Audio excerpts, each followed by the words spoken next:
This is a part two. Yeah, this is a part two of the sit down lesson of the World War III news updates. It says, I think 1 week will be enough for them to accomplish this, Ukrainian leaders stated at a press conference in Kyiv on Friday.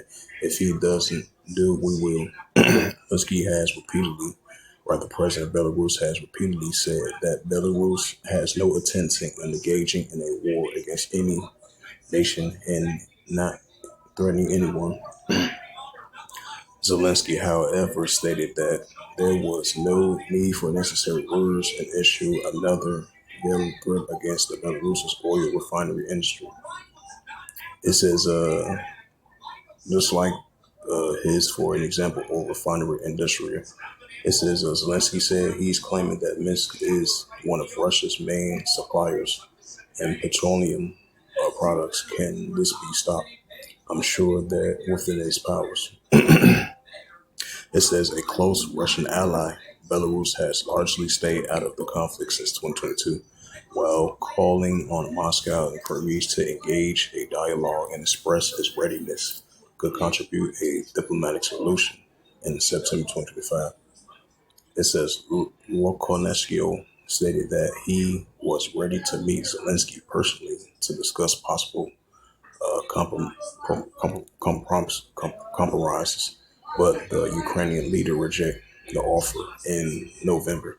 Minsk released 31 Ukrainian citizens from detention in a goodwill gesture and the request of Kyiv, the U.S. President Donald Trump, who was seeking to meditate the conflict.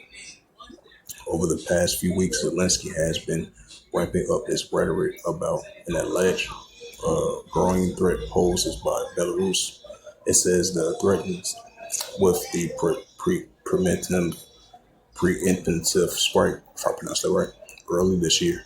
The commander of Ukraine, the unnamed systems forces, warned that Kyiv has already identified some 500 potential military and logistical targets across Belarus.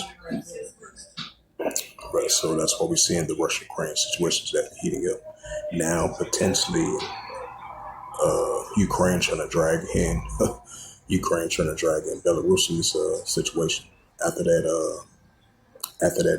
soccer team of Belarusian students, right along with a teacher that was part of the soccer team, they was supposed to visit some place in Moscow, a soccer team, and then they accidentally got hit with drones, and then Belarus president was blaming it on Zelensky.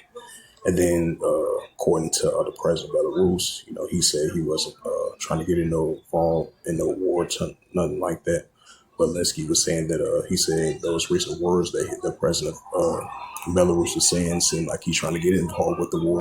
And now Zelensky threatened the president of Russia to tell his military soldiers to withdraw their military equipment, near the borders of Ukraine, while the Russia-Ukraine situation is still going on.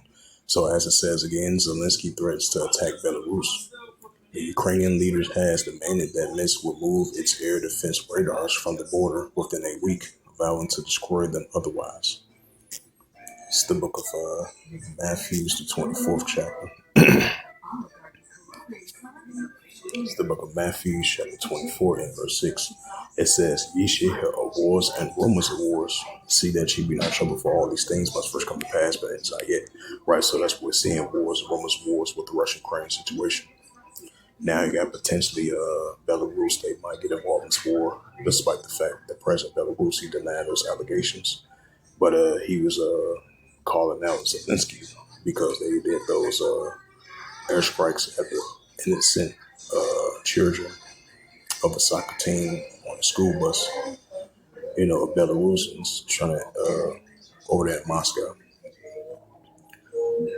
Matthew 24 and verse 6. Now you got Vladimir Zelensky threatens Belarus soldiers to remove their military capability and radars from the borders of Ukraine.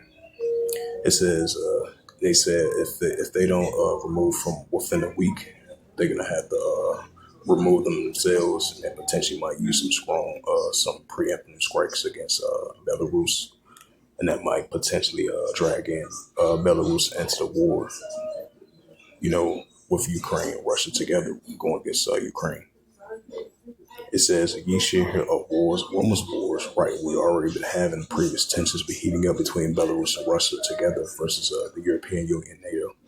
And ye shall hear of wars and rumors of wars, right? Back and forth, on and off, wars and rumors of wars between the armies and nations, especially with the Russia-Ukraine situation, NATO versus Russia as well, too. And ye shall hear of wars and rumors of wars.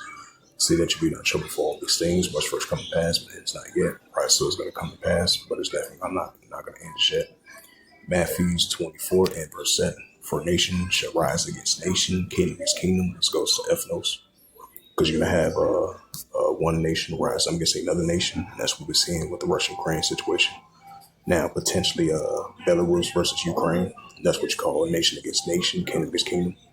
It says, which goes to ethnos, and there shall be famines and pestilence, earthquakes in diverse places. This is Revelations 11 verse 14. It says, the second will pass, behold, the third will come quickly. Right, so the second will pass, behold, the third will come quickly. Armageddon, Armageddon 1. So with that, hopefully this sit down lesson was edifying of the World War III news updates as of Friday, June the 19th, 2026, on this Friday night. So with that, I would like to give all praises and glory and honor to Yahweh Bashem, Yahweh Shabbat, Hashem, Kakadash, and those their true names in ancient Paleo Hebrew, the last word of our smooth tongue. And I say Barak Thumb to the elders and apostles with Akima Akwa. Until next time, we're saying Korban Sharala and Baba Ball and Shalom.